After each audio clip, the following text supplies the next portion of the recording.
Yo, this is Brandon Jennings. I'm about to get technical with Bonzi and Sheed on Baller's Life.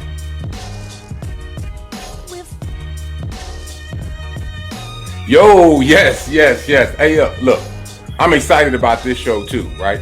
So I got my little brother on here today. You know what I'm saying? And yo, it's just crazy how God puts people in your life, and then you see them one day, and then later on in life you see them again, and it's still like nothing's ever happened. So, ladies and gentlemen, without introduction, I want to introduce y'all to the 10th pick of the 2009 draft, Brandon Jennings, my little brother. You know what I'm saying? That's what up, OGs? What up, man? Y'all the legends, man. Hey, first of all, man, welcome to the show, man. Welcome to the show, and we're glad we're catching you calm right now, because the way you've been perked up the last week and the way you're doing these videos and stuff, man, I don't even know if I even recognize you the way you was perked up. We're going to get into that later on, but I want to just say welcome to the show, man, for coming through and showing us some love. No, man, thank you for having me, man. It's an honor right here, man. I'm with the legends, so let's get it. Let's get it. Man, for sure. So let me ask you, just get into it right away, BJ. So here it is. It's what? You graduated high school in what? 08? Yeah, 2008. Okay. So here it is, 08. You know what I'm saying? You talking it over with your family about what you want to do. You have the opportunity to go to the league or go overseas and play, get some experience under your belt. Didn't go to college. You went overseas to get some experience under your belt. Talk about that a little bit for me, man, about being a young kid just graduating high school from California, and now here you are, thousands and thousands of miles across the water, playing against professionals at that time. Professional men and other professional kids. Like talk about that and some of the competition you ran into. Yeah, well, I graduated from Oak Hill. Yeah. Oak Hill. So I went to Dominguez for 2 years, and then it was rare to even leave Dominguez to go to Oak Hill. Mm-hmm. Big rivals. So I went to Oak Hill for a year, and then my decision was just based off because I felt like I was ready. Like I wanted to always, at that time, our dream was to go into the NBA, out of high school, if you were good enough, or at that time. So I just felt like I was ready for something new, and I love to take risks. And having a guy like Sonny Vaccaro behind my back at that time, like the godfather of hoop, that's helped a lot of us, in the game of basketball. Started ABCD camp. A lot of the young guys don't know that's going to be watching. ABCD, I'm sure you guys went Nike camps and all that. So he was one of the. Nah, we all didn't get to go there, but that's another story. All right, well, you did, but having Sonny, my mom, my agent Bill Duffy at the time, they helped me out a whole lot, with that process, and Sonny's wife Pam too, man. She was really there for me too a lot.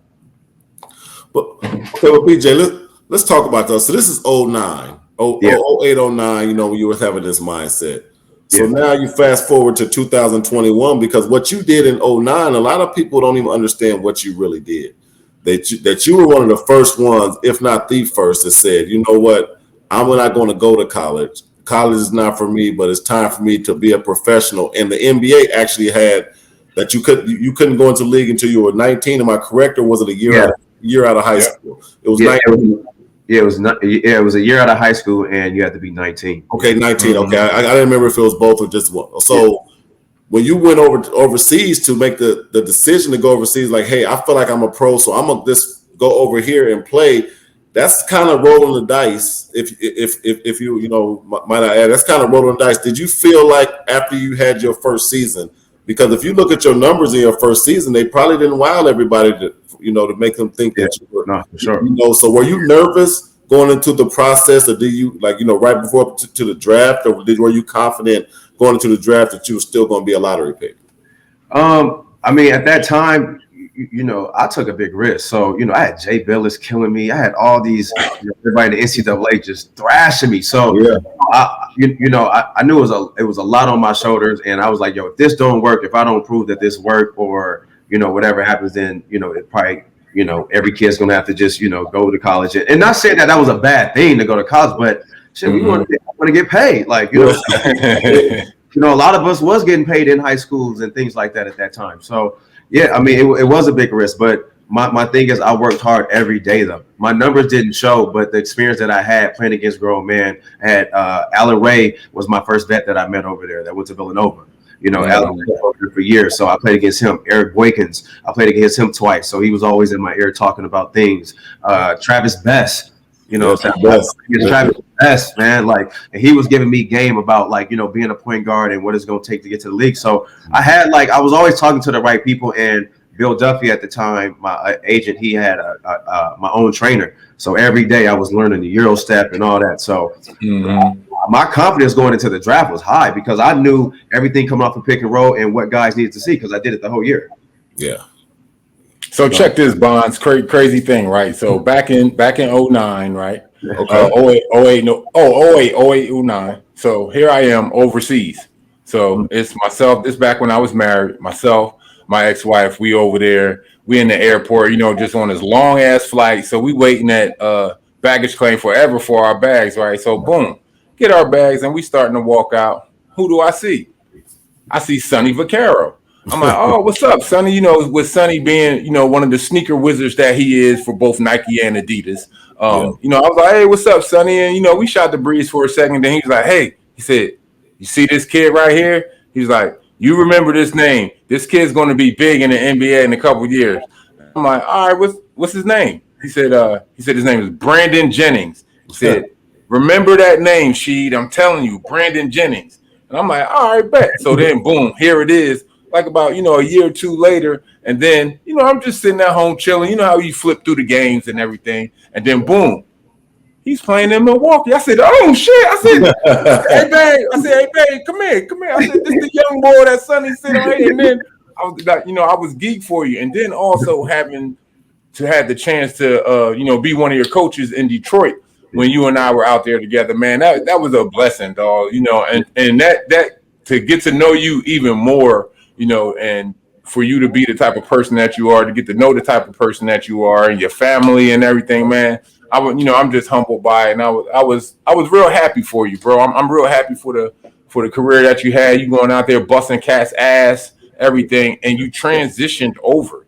You know what I'm saying? Talk a little bit about how you went from out there on the court, Euro stepping, killing with that little quick left cross that you got, into now you doing a lot of things you're doing off the court.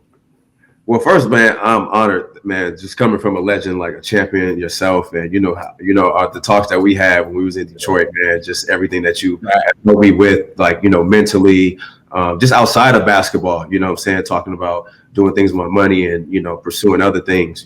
I remember sometimes you were talking about you were into technology a lot. So that was just, talks and conversations like that. I always appreciate it. But as far as just like, man, my game, I mean, I just, it just comes from, I think my mother, like, saying everything that she sacrificed for me being able to have those last pair of shoes that I know she couldn't afford, or, Right. So that dog mentality and, that chip on my shoulder came from my childhood, from not having a lot and, working for everything that I have and understanding, as a man, that's what you got to do. So, that's where my game come from. Like, it's just that dog, like, from there. Yeah. That back. So it's just like, it's just like, I don't want to go back to that. So, Yeah. That's definitely, that, so a motivational tool right there for sure. Yeah. Ain't trying to go back. Well, let's talk about, speaking of going back, let's talk about where you've been. So you went from Compton to the East Coast. Yeah. Then you go to Italy. Yep. Now you come back to Milwaukee.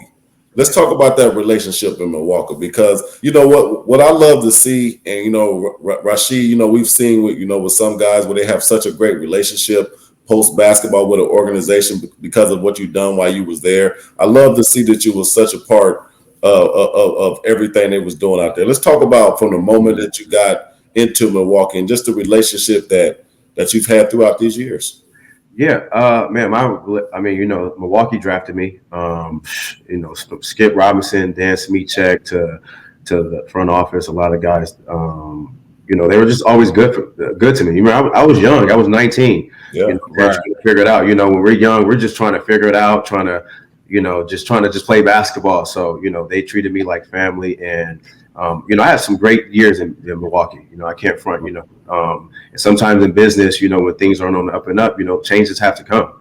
And that doesn't mean that, as young guys, we shouldn't take that personally because it's a business and we have to understand that this is a business. So, we got to, so for me, it wasn't never anything salty. I knew things were changing. Scott Skiles got fired. Other things were changing. So, but the 4 years I had was great, man. It was great. It was awesome. And, it made me who I was, And also, man, Detroit, too. I had a great run in Detroit, too, before I got hurt. A lot of people don't know. Like, man, I was coming into my own, too. So even the trade between me and Chris Middleton and Brandon Knight and all that, it was a good trade. At the time, I mean, shit, because we were, we went to Detroit. We bring some excitement, too. We were able to do we were trying to do some things. So, it kind of brought both cities back.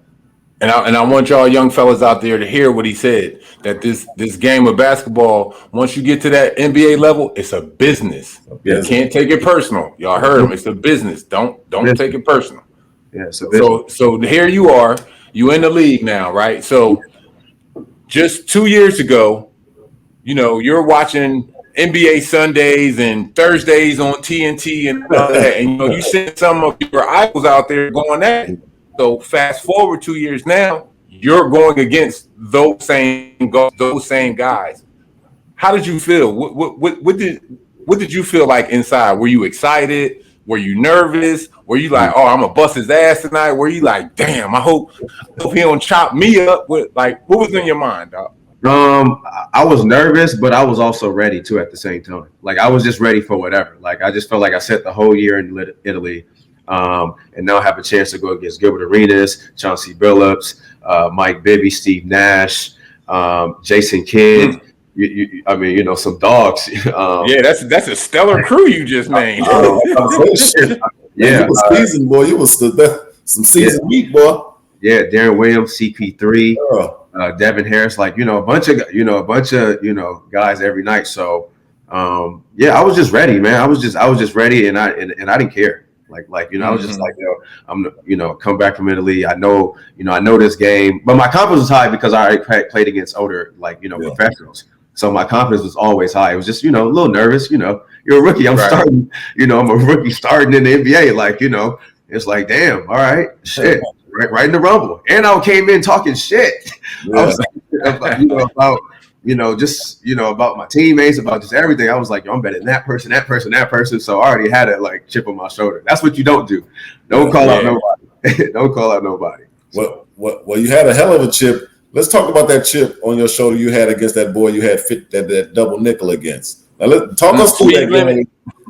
Let's talk us through that game, how you felt, and let's talk about exactly what your homeboy said to you immediately when you got to your phone after the game. Yeah. So the 55-point game is crazy because I didn't score at all in the first quarter. I was 0 for 5. I was struggling from the field, and I don't know. I just remember my boy Rico. He does all the workouts out here in UCLA. He said something to me at halftime. He came up to me. He was like, "Yeah, all right, young fella." I was like, "Yeah, watch. I'm gonna turn up on y'all."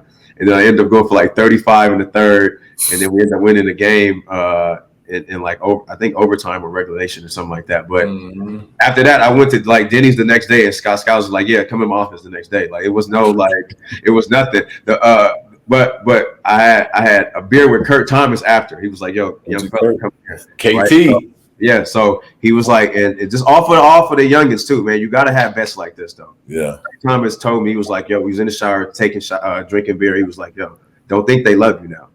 He was like, said, don't think they love you. Said, yeah, you ain't here, saying you selling, yeah, you this and that, yeah, you putting these people in the seats, but don't think they love you. He said, make sure you take care of your shit, saying you keep your nose clean, and saying you just do what you got to do. And I never forget that, but that was just some real shit. After a moment like that, he was able to tell me some some real shit. Yeah, keep you grounded, man. That's a real vet right there. Yeah, Kurt Thomas. So that was the realest news I got after. Yeah, right there. Man, it's definitely a blessing, when it comes to all of this basketball stuff, and so. Let me ask you this off top too. Were you out there did Milwaukee bring you out there for any of the finals games? Yeah, game 6. Yeah, for sure. Yeah. Okay. Yeah, All right. yeah. They after they won game 5, after they won game 5, the organization they called, they wanted me to be a part of the, the celebration and everything. So I was like, of course, like, I'll come down. And actually 2 hours before, Kanye didn't show up. So that's how I got those seats.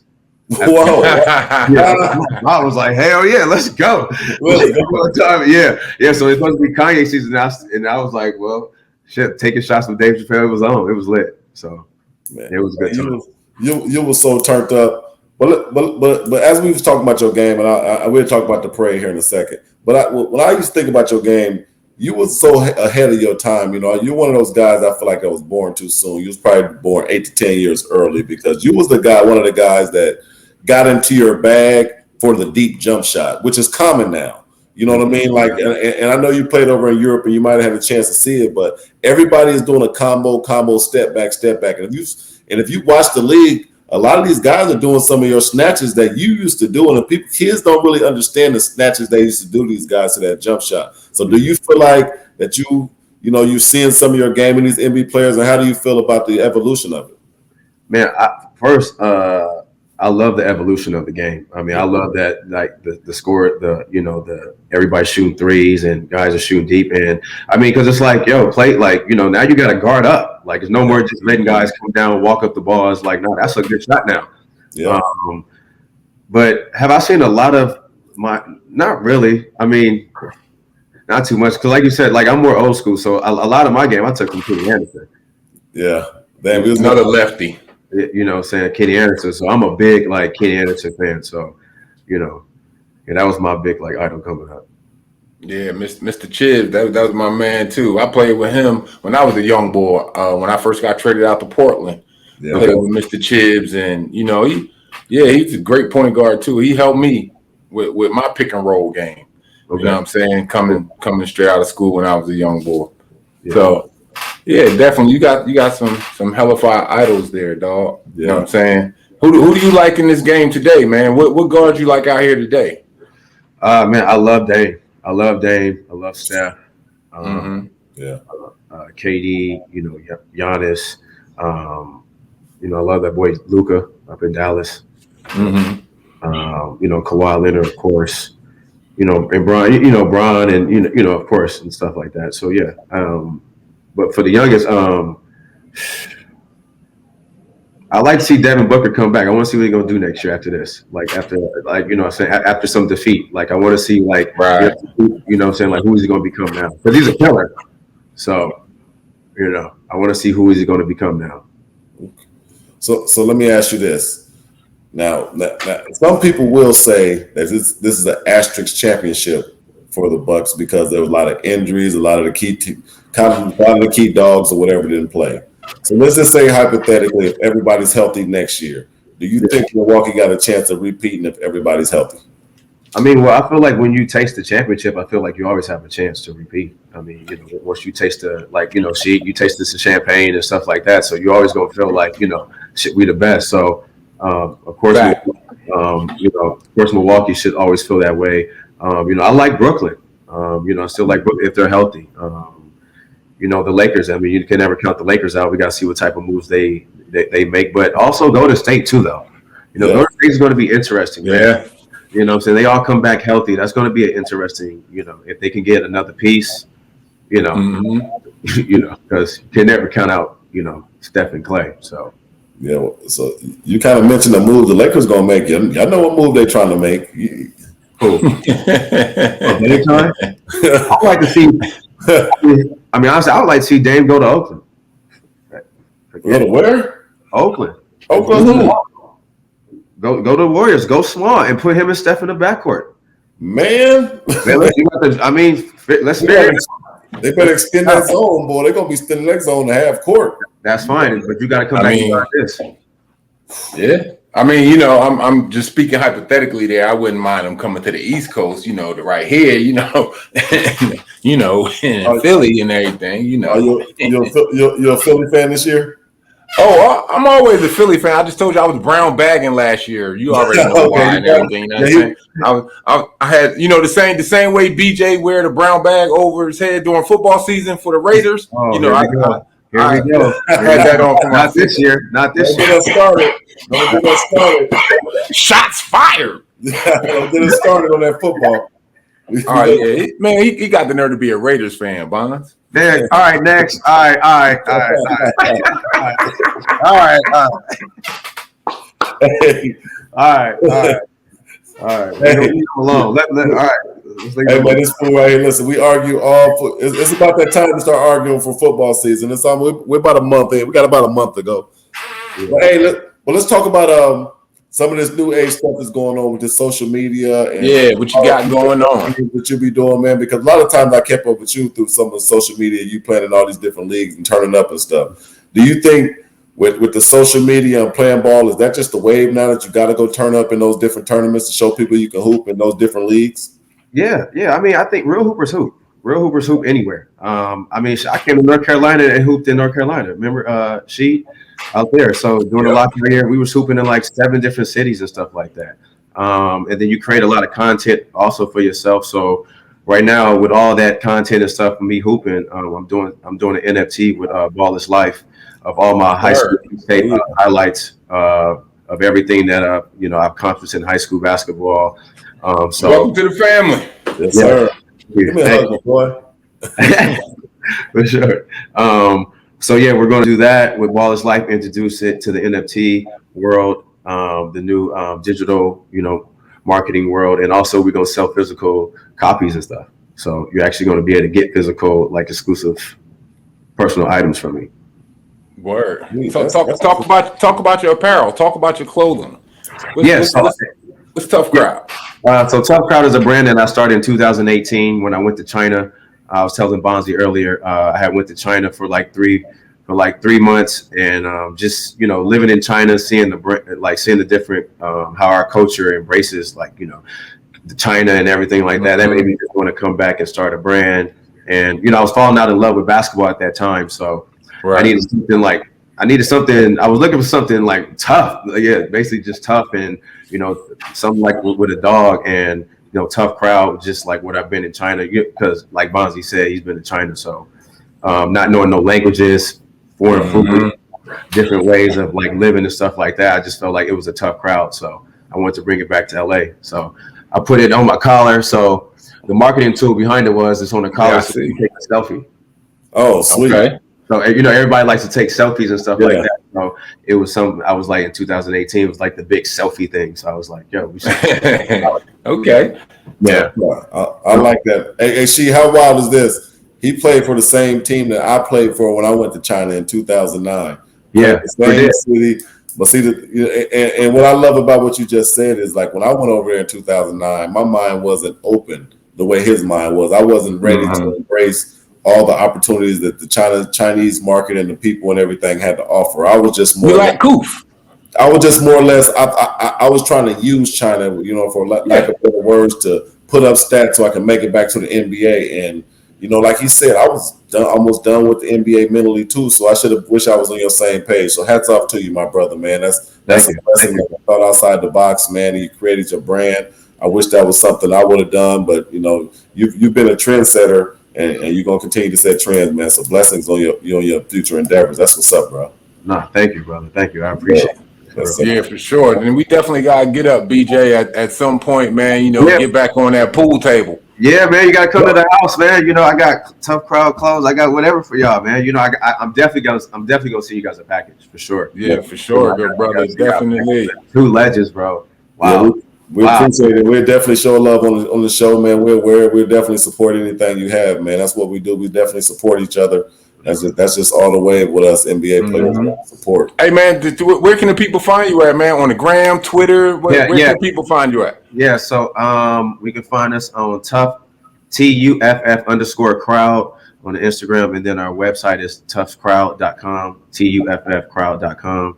And you can find everything from apparel. And also we're taking Tuff Crowd to the metaverse world and crypto world. So we'll be selling exclusive Tuff Crowd merch on the NFT. Wow. Make sure you got 3 X's, dog. I'm a 3X. I'm a big dude, you know what I'm saying? I'm an XL, bro. I'm losing them pounds, man. XL? I'm drinking my water. You want 3X? I'm large, man. I'm trying to Oh no. I'm a 3X. I'm old school. I'm not wearing all that tight shit, dog. You know what I'm saying? I like my shit to be loose. You know what I mean? My bad. Yeah, my bad. Look, Bonzi, like, you know what I'm saying? Bonzi. I'm just trying to live, dog. I'm just trying to stay fit and live. But we appreciate you coming through, good buddy, man. Blessings to you and everything, your family, man, and all your future endeavors, my brother, man. Really appreciate you, man. Thank you to you guys, man. This opportunity, man. You know, I don't do a lot of interviews, but man, for sure, for you guys, Bonzi, man, for sure, man. Thank you, for real. Seriously. Man, thank you, ladies and gentlemen. Brandon Jennings. Yes, sir. My brother. Yes, sir.